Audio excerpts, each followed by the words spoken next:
Hello दोस्तों, welcome to India stock room. आज हमारे साथ बहुत ही स्पेशल गेस्ट हैं जो कि सुप्रीम कोर्ट के एडवोकेट हैं और ये पिछले 10 सालों से सुप्रीम कोर्ट में प्रैक्टिस कर रहे हैं।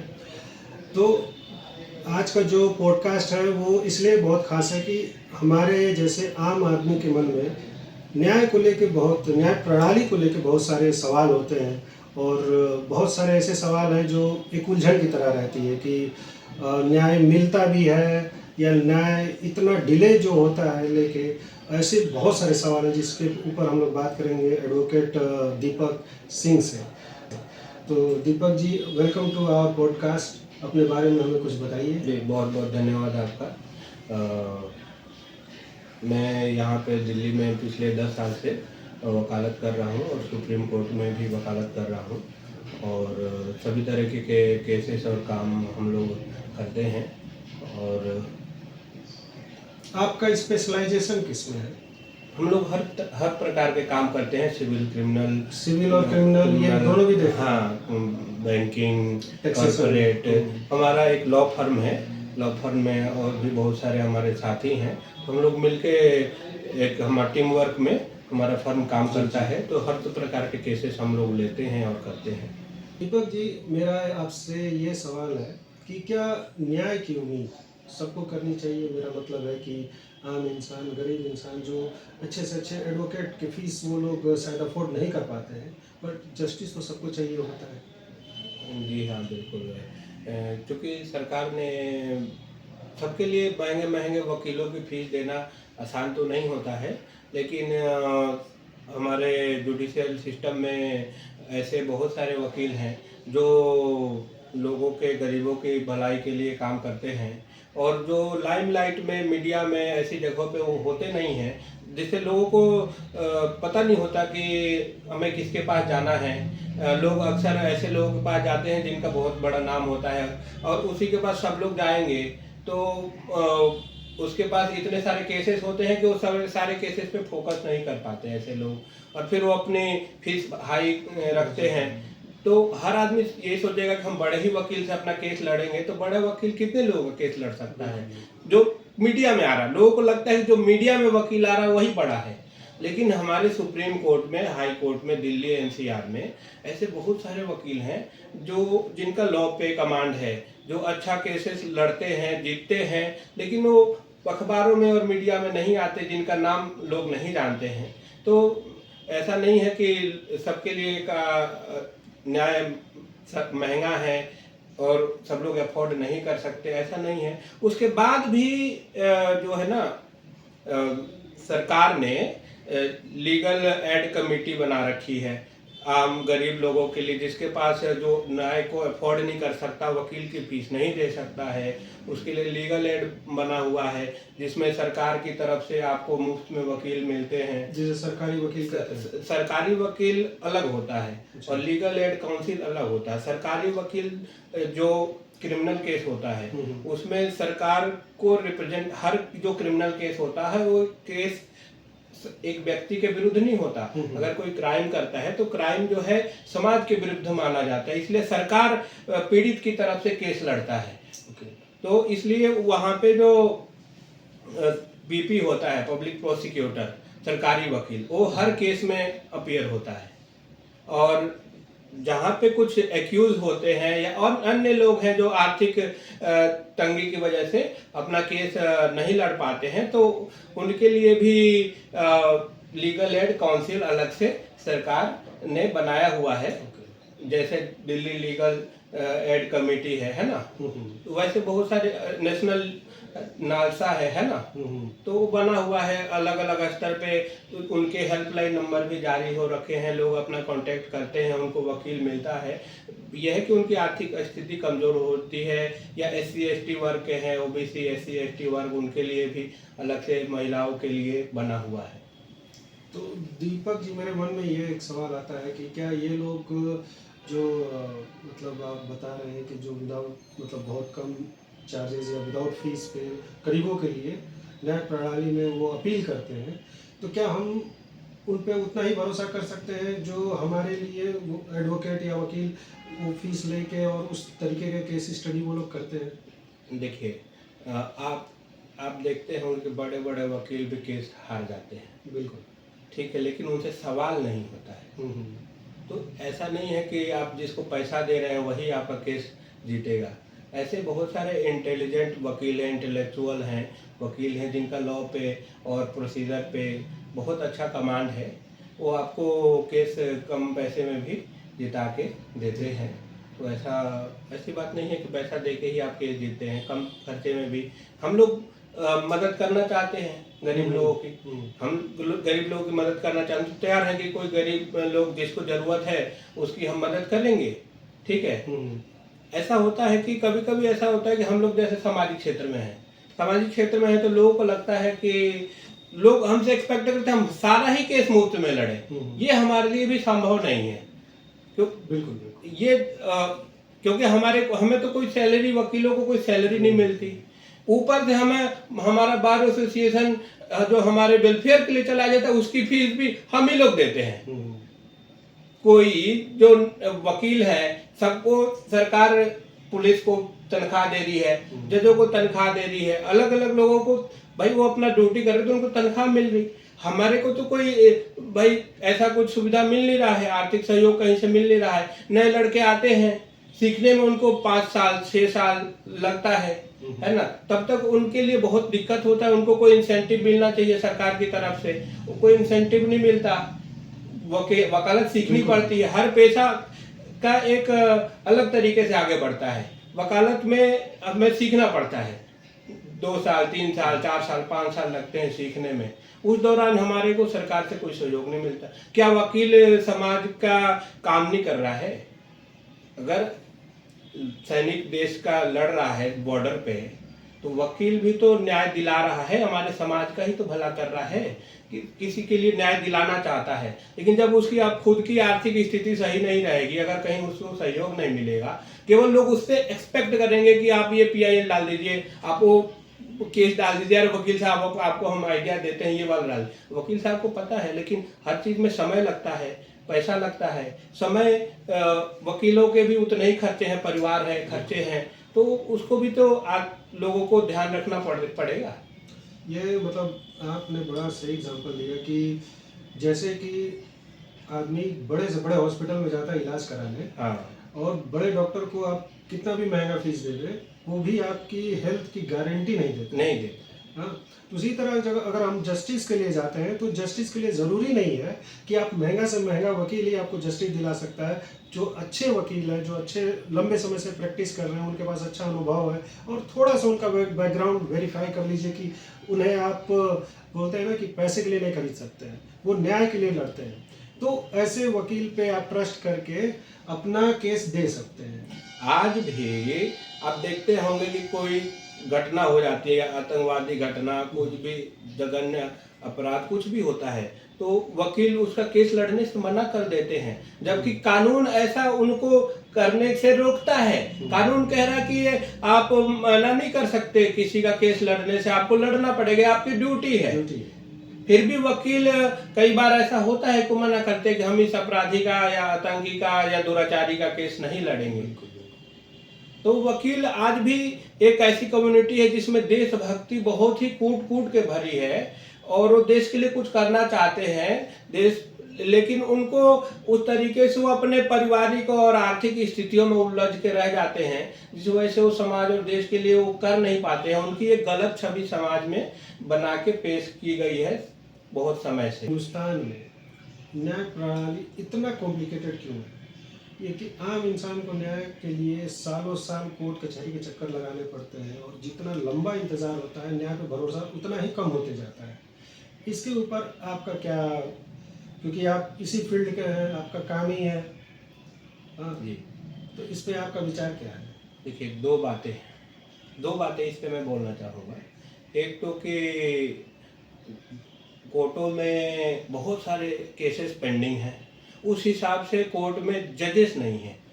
सुप्रीम कोर्ट में जजों की संख्या जो जितनी होनी चाहिए उतनी नहीं है। दिल्ली हाई कोर्ट में चले जाइए, सुबह जज बैठते हैं, केसेस उनके पास 200 लगे हैं, वो 50 केस सुन पाते हैं, 150 केस वो सुन ही नहीं पाते हैं, और इसमें उनकी गलती भी नहीं है।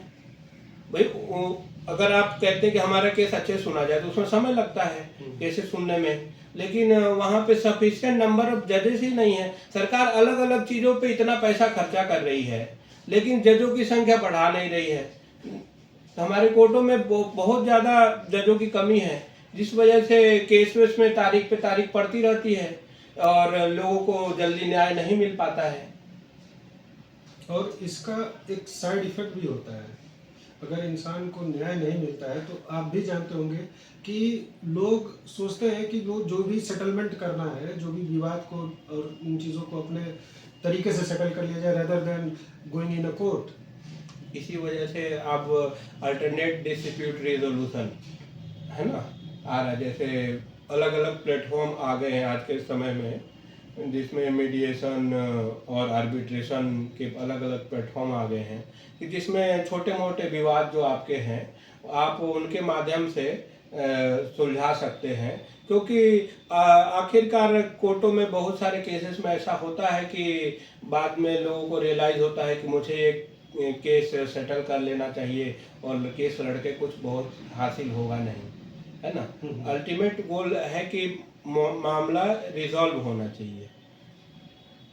लेकिन बात अगर आप क्रिमिनल केसेस की करें जहाँ पे कोई किसी के घर का कोई अपना खो गया है, हाँ, किसी का भाई बहन पिता माँ बाप कुछ भी हो सकता है, अगर कोई खोता है और वो इंसान को जस्टिस जितना डिले होता है, सोचिए एक तो वो पहले से टूटा हुआ है, उसके बाद उसको यही चीज़ एक्सप्लेन करना पड़ता है हर मतलब बार बार कोर्ट में जब उसको डेट दी जाती है तब उसी तारीख पे जाके उसको एक्सप्लेन करना होता है। और आपको भी नहीं लगता और हमको भी नहीं लगता कि किसी को 6 महीने और साल भर के अंदर न्याय मिल गया हो। ये बहुत ही दुखद बात है कि लोगों को पीड़ितों को चक्कर काटना पड़ता है। तो इसके लिए सबसे बड़ा रीज़न है कि जजों की भारी कमी है और जो हमारा सिस्टम है, जो कानून है, जो प्रोसीजर है, वो आज भी बहुत सारा अंग्रेजों के ज़माने का चला आ रहा है। आज भी जो प्रोसीजर हम फॉलो कर रहे हैं उसमें बहुत सारी चीज़ें अंग्रेजों के ज़माने की हैं, उसको आज के मॉडर्न तरीके से अभी तक बहुत सारी चीज़ों को अपनाया नहीं गया है। अभी तक भी ऑनलाइन जो एविडेंस है उनको उतना क्रेडिबिलिटी नहीं है, उनको एडमिट नहीं कर पा रहा है कोर्ट। उसमें कोर्ट की भी गलती नहीं है। आजकल AI का जो ज़माना आ गया है उसमें बहुत सारी चीज़ों को मैनिपुलेट कर दिया जाता है, तो उससे थोड़ा सा जो इलेक्ट्रॉनिक एविडेंस है उसकी क्रेडिबिलिटी थोड़ा खतरे में है। फिर भी बहुत सारी चीज़ों को उस तरीके से अडॉप्ट करने के लिए हमारे पास सिस्टम और कानून भी के में भी कमी है, नहीं है हमारे पास, क्योंकि हम अभी मॉडर्न तरीकों को और वर्तमान परिस्थितियों के हिसाब से ना हमारा सिस्टम अभी मॉडिफाई उतना उस हद तक नहीं हो पाया है, उसको अडॉप्ट नहीं कर पाया है जिस हद तक होना चाहिए। आपको हम एक डेटा देते हैं कि जो केसेस इंडिया में इतने चल रहे हैं, एज पर रिसेंट एस्टिमेट 2025 और 26 इंडिया में टोटल जो केसेस पेंडिंग है आज के सिनेरियो में वो करीब 5 करोड़ से भी ज़्यादा है। 5 करोड़ से भी ज़्यादा। सुप्रीम कोर्ट के सिर्फ 80,000 से भी ज़्यादा केसेस पेंडिंग है, ठीक है। हाई कोर्ट के 60 लाख से ज़्यादा और डिस्ट्रिक्ट लोअर कोर्ट के मोर देन 4.5 लाख से भी ज़्यादा केसेस पेंडिंग है। तो कहीं ना कहीं ऐसा भी तो है कि न्याय प्रणाली में ये केसेस एक दिन में तो भरे नहीं इतने सारे। वही बता रहे हैं आपको कि जो जजेस की जो कमी है संख्या की, जजेस की सफिशिएंट नंबर ऑफ जज हमारे कोर्टों में नहीं है, इसी वजह से ज़्यादातर केसेस पेंडिंग है। और दूसरा कारण ये भी है कि पहले लोग कोर्ट कचहरी जाने से ना डरते थे, लोग जाते नहीं थे। अब धीरे धीरे लोगों में शिक्षा और जागरूकता आ रही है और लोग अपनी आवाज़ उठा रहे हैं, अपने हक और अधिकार के लिए कोर्ट कचहरी जाना शुरू किए हैं। अभी भी जिस हद तक लोगों को कोर्ट जाना चाहिए उस हद तक लोग नहीं जा रहे हैं, अभी भी लोग संकोच करते हैं। अभी भी आप समझिए कि 25% लोग ही कोर्ट जा रहे हैं। 100% अगर जितने पीड़ित हैं उन पीड़ितों में से मात्र 25% ही अभी भी कोर्ट जा रहे हैं। ये तो संख्या आगे बढ़ेगी, क्योंकि हमारे पास आबादी कितनी है ये भी तो देखिए। 150 करोड़ की आबादी है, 150 करोड़ की आबादी में ये कोई बहुत ज्यादा केसेस पेंडिंग थोड़ी है। उस हिसाब से तो बहुत कम है। और अभी भी बहुत सारे लोग हमारे कोर्टों तक पहुंचते नहीं है, उनके मन में पुराने जमाने के ख्यालात हैं कि वकील से दूर रहो, कोर्ट कचहरी से दूर रहो, जबकि भ्रमित मतलब ये सब भ्रम उनके मन में फैला हुआ है। ऐसा भी नहीं है। मुझे लगता है कि बहुत सारे लोग, मेरे जैसे लोग, और मुझे लगता है कि एजुकेटेड लोग भी ट्राई करते हैं कि अगर छोटा मोटा मैटर है, अगर एक बात करें किसी से 25-50 हज़ार का ही हमें हमें पैसा बाकी है, वो दे नहीं रहा है, रेदर देन उसको I will see you court करने से अच्छा है कि भाई आप 50 मत दो, आप जितना में है उतने में सेटल कर लो। क्योंकि अगर मैं गया कोर्ट में तो वो सुनवाई में मुझे 5-7 साल लग जाएगा, उससे ज़्यादा मुझे अपने जेब से फीस खर्च करने पड़ेंगे नहीं, और समय समय देना आजकल अब पड़ेगा। देखिए, हम लोग दिल्ली में बैठे हैं, तो दिल्ली के जो कोर्ट हैं वहाँ पे बहुत फास्ट ट्रायल चल रहा है हर एक केसेस में। हाई कोर्ट मॉनिटर करता है, 1 साल 2 साल में आजकल जो केसेस फाइल हो रहे हैं 1 से 2 साल में वो उनका रिजॉल्व हो जाते हैं। 2 से 2.5 साल मैक्सिमम चल रहे हैं, 1 डेढ़ साल तक में भी केसेस खत्म हो रहे हैं। बहुत ज़्यादा नंबर ऑफ केसेस आजकल, बहुत जल्दी कोर्ट काम कर रही है, फास्ट चल रही है कोर्ट। और लोअर कोर्ट में, लोअर कोर्ट की ही बात कर रहा हूँ। जो दिल्ली के बाहर, अब दिल्ली के बाहर का जो सिस्टम है ना, वहाँ पे सिस्टम बहुत पुराने ढर्रे पे चल रहा है। जो हमारे जुडिशियल सिस्टम में ना, बताए तो आपको, रिफॉर्म की जरूरत है, कानून में रिफॉर्म की जरूरत है, प्रोसीजर में रिफॉर्म की जरूरत है, जजेस की संख्या बढ़ाने की जरूरत है। तो ये काम सरकार करेगी। दीपक जी, मेरा अगला सवाल आपसे ये है कि न्याय प्रणाली में या न्यायपालिका को लेके जो भ्रष्टाचार के सवाल होते हैं, करप्शन की जो बातें होती हैं, इस पे आपके क्या मतलब विचार है, या आप क्या इस पे कहना चाहेंगे?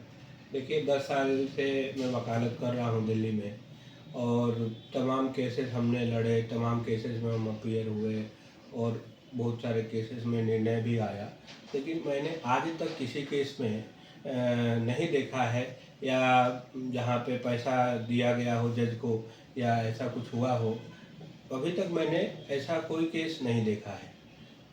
1% हो सकता है कि 1% भी नहीं कह सकते, शायद लाखों हजारों केसेस में किसी एक केस में शायद कहीं होता होगा। लेकिन अभी तक मैंने जिस दुर्भाग्य है जुडिशरी का कि जस्टिस वर्मा जैसे कोई लोगों के यहाँ से नोट पकड़ा जाता है, और तो आम आदमी के मन में ऐसा सवाल खड़ा हो जाता है कि भ्रष्टाचार बहुत ज़्यादा व्यापक है, उसी को लेके लोगों को डराया भी जाता है। हमारे वकीलों साथियों द्वारा ही डराया जाता है कि हाँ भाई, पैसा लगता है, पैसा चलता है करके, लेकिन ऐसा कुछ है नहीं। हाँ, ये है कि सरकार का या सिस्टम का कहिए, कानून का या कोर्ट का, सुप्रीम कोर्ट का जो जिस तरीके से स्टैंड होना चाहिए था जस्टिस वर्मा के ऊपर या अन्य लोगों के ऊपर, जिस पे आम जनता सवाल कर रही है ना, तो वो थोड़ा आम लोगों को अगर निराशा हाथ लगती है, अगर लोगों को लगता है कि जायज कार्रवाई नहीं हुई, या जो जिस तरीके से होना चाहिए था, अगर आम जनता जो सवाल उठा रही है, तो इसलिए जो थोड़ा सा लोगों के मन में भ्रम पैदा हो रहा है, या लोगों को लग रहा है कि हाँ भाई, जुडिशरी में बहुत ज़्यादा करप्शन है। लेकिन ऐसा नहीं है। जुडिशरी अभी भी बहुत ज़्यादा साफ सुथरी है।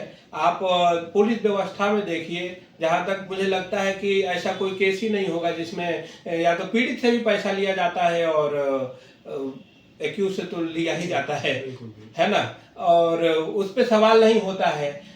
जो आपका न्यायपालिका है, जो नेता हैं, और जो बड़े बड़े घोटाले होते हैं, है ना, और जो ब्यूरोक्रेसी है, इन सब में कितना व्यापक भ्रष्टाचार है, ये तो आप बेहतर जान रहे होंगे। लेकिन जुडिशरी में उस हद तक कोई भ्रष्टाचार ना के ही बराबर है।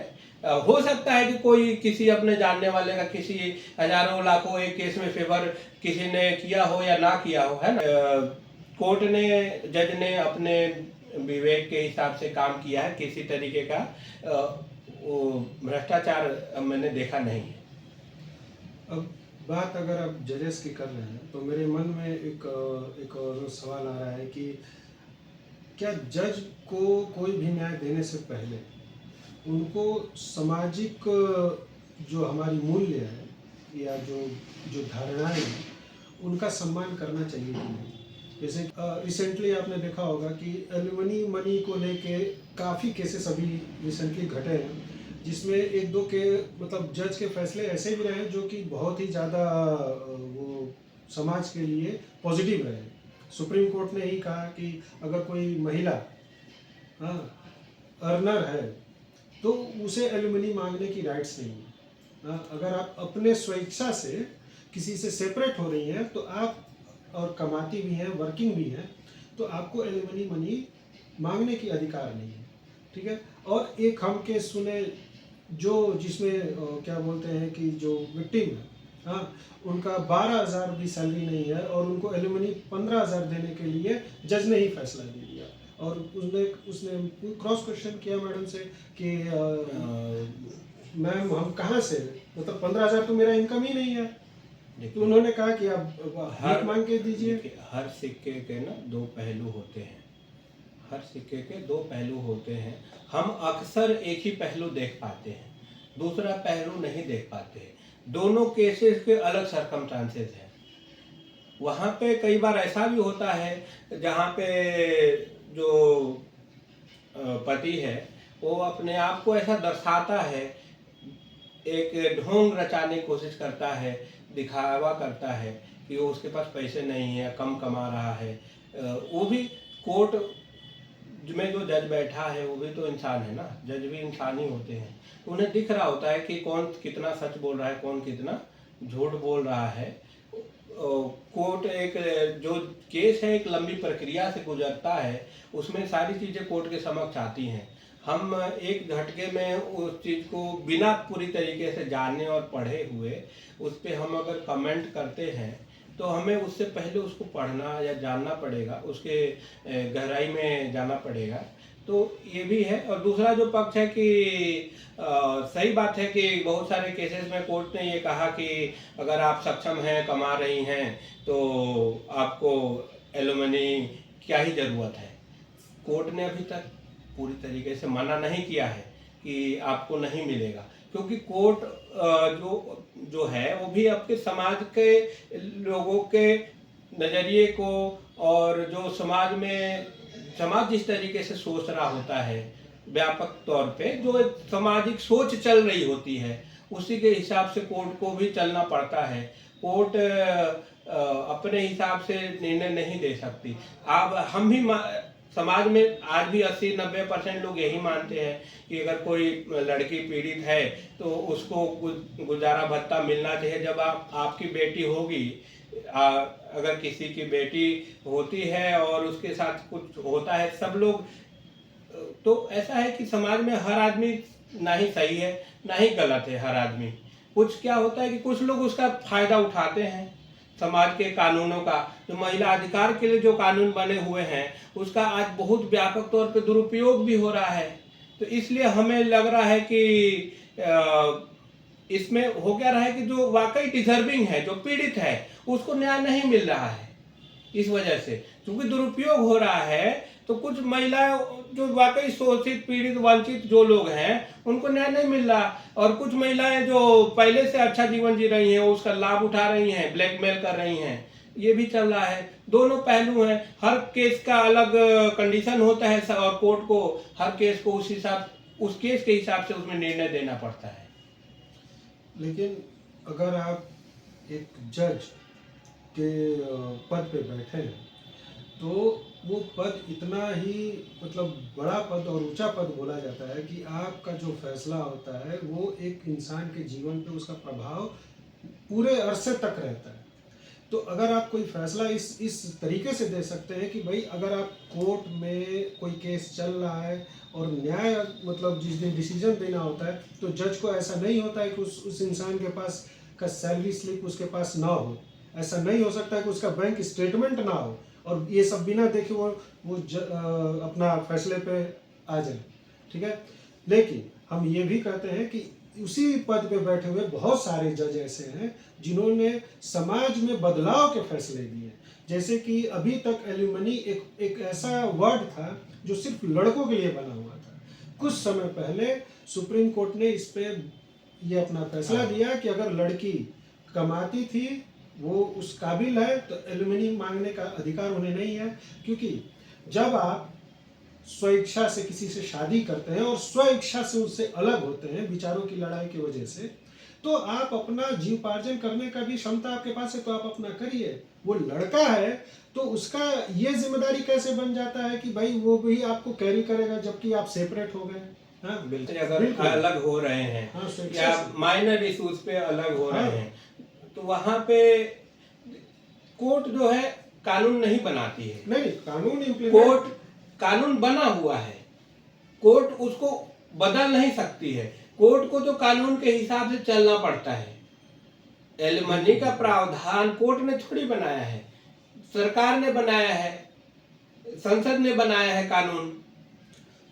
लेकिन मेरा यही एक सवाल है कि जब आप एलुमनी के लिए जाते हैं तो कोर्ट ने ही तो ये नियम बनाए हैं कि आपका ही अधिकार अपने पेरेंट्स के प्रॉपर्टी में उतना ही है जितना आपके भाई का है।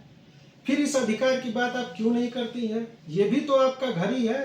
कोर्ट ने ये नियम, कोर्ट नियम बनाती है, लेकिन उसको कानून का रूप संसद देती है। तो ये तो दोनों हो चुका है 2003 में ही। हाँ, 6 में हुआ हाँ? था। तो अब यही मेरा सवाल बनता है कि एक पुरुष जिससे आप शादी करते हैं उससे आप एलुमनी के लिए आ जाते हैं, और जहां आप जन्म लेते हैं जिस पे आपका अधिकार है, जो कि एक समाज का धारणा बना हुआ है कि बेटी किसी और के घर की होती है, ना ही ये किसी कानून में लिखा हुआ है, ना हमारे कॉन्स्टिट्यूशन में लिखा हुआ है कि बेटी का अधिकार ही नहीं है पिता के यहाँ। हाँ? नहीं, ऐसा है। लेकिन ये सामाजिक धारणा है। हाँ, आप वो पर्सन नहीं है, सही पर्सन जो धार्मिक चीज़ों पे आपका पूरा ज्ञान हो। कि जिस दिन हम किसी धार्मिक पर्सन से पॉडकास्ट करेंगे उनसे हम सवाल करेंगे ये कि किसी हमारे क्या बोलते हैं कि हिंदू सभ्यता या सनातन के हिसाब से ये कहाँ पे रामायण और किसी ऐसे ग्रंथ में हमारे लिखा हो, गीता पुराण में? हमारे ग्रंथों में भी कहीं बेटी को कमतर नहीं आंका गया है। बेटी को भी बराबर का ही अधिकार और सम्मान मिला हुआ लेकिन है। ये तो हमारी सामाजिक धारणा बनाई गई है। समय बीतने के साथ क्या होता है कि समाज में, किसी भी समाज में कुरीतियां और गलत सोच बैठ जाती है। कुछ जो ताकतवर लोग जो भी होते हैं वो अपने हिसाब से अपनी सोच को और अपने गलत सोच को समाज पे थोपने की और इम्प्लीमेंट करने की कोशिश करते हैं। इसलिए ऐसी धारणाएं बन जाती हैं। भाई कोई भी बेटी है, अगर उसके पति के यहाँ से वो सेपरेट हो गई या उसका पति एक्सपायर हो गया, तो हाँ, उसके साथ कुछ भी ऐसा होता है तो उस स्थिति में वो कहाँ जाएगी?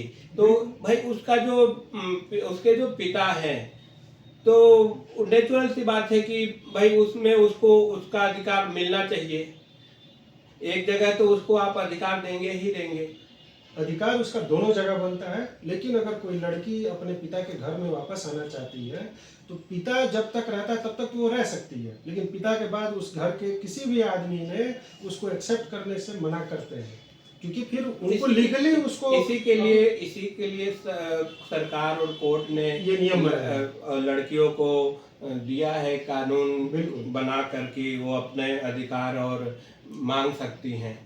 अब आप ही ये सोचिए ना कि जो औरत इंसानों को जन्म देती है, हाँ, उसी को ये समाज ने ये अधिकार नहीं दिया है कि आप अंतिम संस्कार करें। नहीं, ऐसा नहीं है। मतलब ये नियम हमारे समाज में चलता है ना कि चिता को हमेशा आग लड़का ही लगाता है। अधिकार देने और छीनने की बात नहीं है। अधिकार एक हमारा एक सिस्टम बनाया गया है। वही में सिस्टम में कुछ अधिकार औरत को भी है, कुछ अधिकार मर्द को भी है। ये अधिकार नहीं है, ये एक हमारा परंपरा है। अब ये परंपरा ये हमारी एक परंपरा है। औरतें कमजोर दिल की होती थी, ठीक है, कमजोर दिल की औरतें होने की वजह से उनको शमशान में वो नहीं जाती थी। इसके पीछे आप लॉजिक समझिए। औरतें कमजोर दिल की होती थी, वो दृश्य नहीं देख सकती हैं, इसलिए औरतें घर पे रहती थी, वो शमशान नहीं जाती थी। इसमें अधिकार छीनने वाली बात कोई है ही नहीं। तो फिर ये बताइए कि आप बहुत सारे मंदिरों में पुरुषों के जाने पे मना है, होना भी चाहिए। हमें वहां अधिकार नहीं चाहिए। हम नारी का भी सम्मान करते हैं, तो नारी भी पुरुषों का सम्मान करना चाहिए, नारी को भी। हर बात अधिकार की लड़ाई नहीं होती है। हमारी कुछ परंपराएं हैं जहाँ पे सबको उचित सम्मान मिला हुआ है। हमारे धर्म के अंदर सबको उचित सम्मान मिला हुआ है। हमें उनको समझने की जरूरत है, उसके पीछे के लॉजिक को समझने की जरूरत है। कहीं सुनी जो बातें, जो सवाल खड़े कर दिए जाते हैं, बस कहे सुने सवाल। आपको ये भी समझना होगा कि ये कुछ लोगों की सिस्टम जो बनाया हुआ है, इसी सिस्टम के वजह से भ्रूण हत्या जैसी चीजें होने लगी। क्योंकि बेटा नहीं रहेगा तो भैया अंतिम संस्कार कौन करेगा? अंतिम संस्कार कौन करेगा? बेटा नहीं रहेगा तो हमारे नाम को आगे कौन बढ़ाएगा? विरासत आगे कैसे बढ़ेगा? ये जो सिस्टम है, मेल इकोसिस्टम जो डेवलप किया गया था, और ये आज नहीं डेवलप हुआ है। आज तो हम लोग इस पे सवाल करते हैं, क्योंकि हम लोग खुद जब पढ़ते हैं, लिखते हैं, जब लड़कियों के साथ हम लोग खुद स्कूल गए और बड़े हुए, तो समझ में आया कि भाई हम जो काम करते हैं वो भी तो वही काम करती हैं। फिर ये मेल को प्राइवेटाइज करने वाला जो नियम और सिस्टम डेवलप हुआ है हमारे देश में, हमारे देश में नहीं है ये सिस्टम, ये पूरे वर्ल्ड में हुआ ये सिस्टम प्रकृति का बनाया हुआ नियम है, हमारा और आपका बनाया हुआ नियम नहीं है। ये नेचुरल है, प्रकृति का नियम है। मेल ने अगर बाहर का काम मेल करता है, घर का काम औरत करती है, जो मजबूत जो हार्ड वर्क होता है वो मेल करता है, सॉफ्ट वर्क एक औरत को दिया गया है। ये प्रकृति ऑटोमेटिक बना है। ये आप सोच सकते हैं कि वही जो भारत के लोग फॉलो कर रहे हैं, वही नियम अफ्रीका में भी चल रहा है, जिनका आपस में कोई बहुत साल पहले तक संबंध नहीं था, वही नियम यूरोप में भी चल रहा है। तो ऐसा नहीं है कि मेल डोमिनेटेड सोसाइटी बनाई गई है, ऐसा नहीं है। तो ये ऑटोमेटिक प्रकृति के नियम ने, प्रकृति ने बनाई है। मेल डोमिनेटेड सोसाइटी प्रकृति का बनाया हुआ है, और प्रकृति का ही नियम है ना कि जो ताकतवर होगा वही शासन व्यवस्था चला सकता है, जिसमें क्षमता होगी वही चलाएगा। इसीलिए कभी भी आप ये नहीं कह सकते ना कि बाघ ना हिरण का शिकार करना छोड़ देगा, शाकाहारी हो जाएगा, नहीं हो सकता। वो प्रकृति के तंत्र का हिस्सा है। प्रकृति में कभी भी हिरण को आप बाघ से ऊपर नहीं बैठा सकते हैं। शेर को भी अधिकार है अपना भोजन प्राप्त करने का, तो आप क्या उसको बाकी जानवरों को उससे दूर कर देंगे? यही हम आपको बताना चाहते हैं कि शेर सिर्फ पुरुष नहीं होते हैं, महिला भी होती हैं। और बहुत पुराना ये उदाहरण नहीं दे रहे हैं, ऑपरेशन सिंदूर को ऑपरेट करने वाली तीनों महिला, जो कि 0 मतलब उनका टारगेट मिस हुआ हो, 100% एक्यूरेसी के साथ उन्होंने ये स्ट्राइक किया, और एक भी हमारे मतलब कैजुअलिटी नहीं हुई हमारे यहाँ के।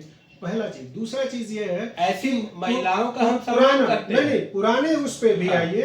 हाँ, अगर शिव तांडव करते थे तो शिव से भी बड़ा तांडव करने वाली काली माँ बनी थी। बिल्कुल, उनको शांत करने के लिए पूरे दुनिया में कोई नहीं था, सिर्फ शिव थे, और उनके उस छाती पे उन्होंने जब पैर रखा तब वो शांत हुई, क्योंकि वो महादेव थे। बिल्कुल, ये हम बता रहे हैं कि ये प्राकृतिक ने ये चीजों को नहीं बनाया है। प्राकृतिक ने हमें, मैंने पुरुषों को से भी ज्यादा बलवान और शक्तिशाली स्त्रियों को बनाया है। इसीलिए गर्भवती महिला होती है, वो पीड़ा हम लोग सही नहीं सकते, हम लोग का शरीर उतना बलशाली है ही नहीं। हाँ, आपकी बात सही है।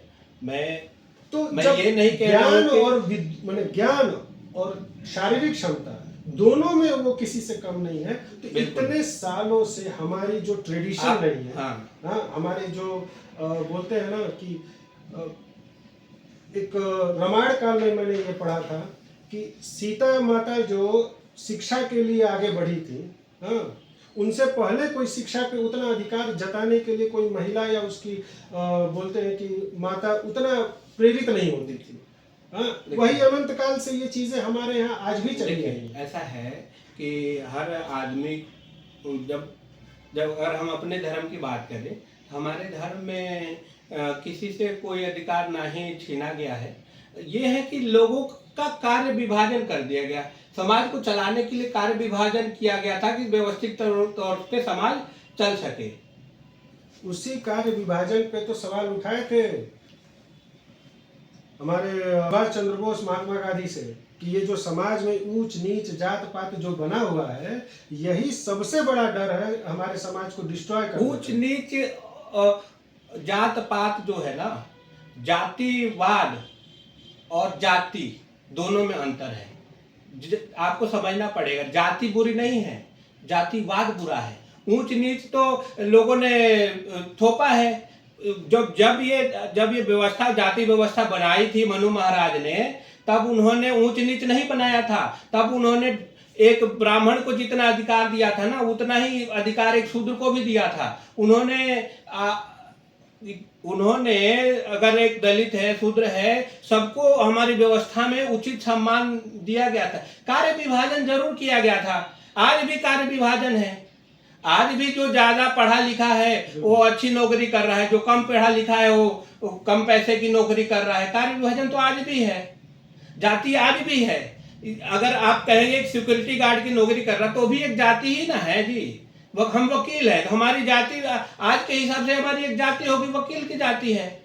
जो सफाई कर्मी है वो वकील नहीं बन सकता। तो वो तो लोगों की क्षमता और उसके हिसाब से उनको वर्गों में बांट दिया गया था। साथ कुछ लोग खुद को श्रेष्ठ बताने के लिए कि हम श्रेष्ठ हैं, तो उन्होंने खुद की अपनी श्रेष्ठता साबित करने के लिए ऊंच नीच बनाया। ऊंच नीच हमारे धर्म का हिस्सा ही नहीं है। हमारे वास्तविक धर्म में ऊंच नीच नहीं है। मनु महाराज ने जो मनुस्मृति वास्तविक बनाई थी और जो व्यवस्था बनाई थी उसमें ऊंच नीच है ही नहीं। ये तो यही कह रहे हैं ना हम कि कुरीतियों को हम कभी स्वीकार नहीं करते, हम धर्म को स्वीकार करते हैं। धर्म और पाखंड में अंतर है, कुरीतियां और धर्म में अंतर है। आप कुरीतियों और पाखंड को आधार बना के धर्म पे सवाल नहीं कर सकते। आपको धर्म और पाखंड को डिफरेंस करना होगा। हम आज भी पाखंड और कुरीतियों के खिलाफ हैं, लेकिन हम धर्म के खिलाफ नहीं हैं। धर्म तो अलग चीज हो गया। धर्म इंसान और मतलब समाज को बेहतर बनाने का काम करता है, ठीक है।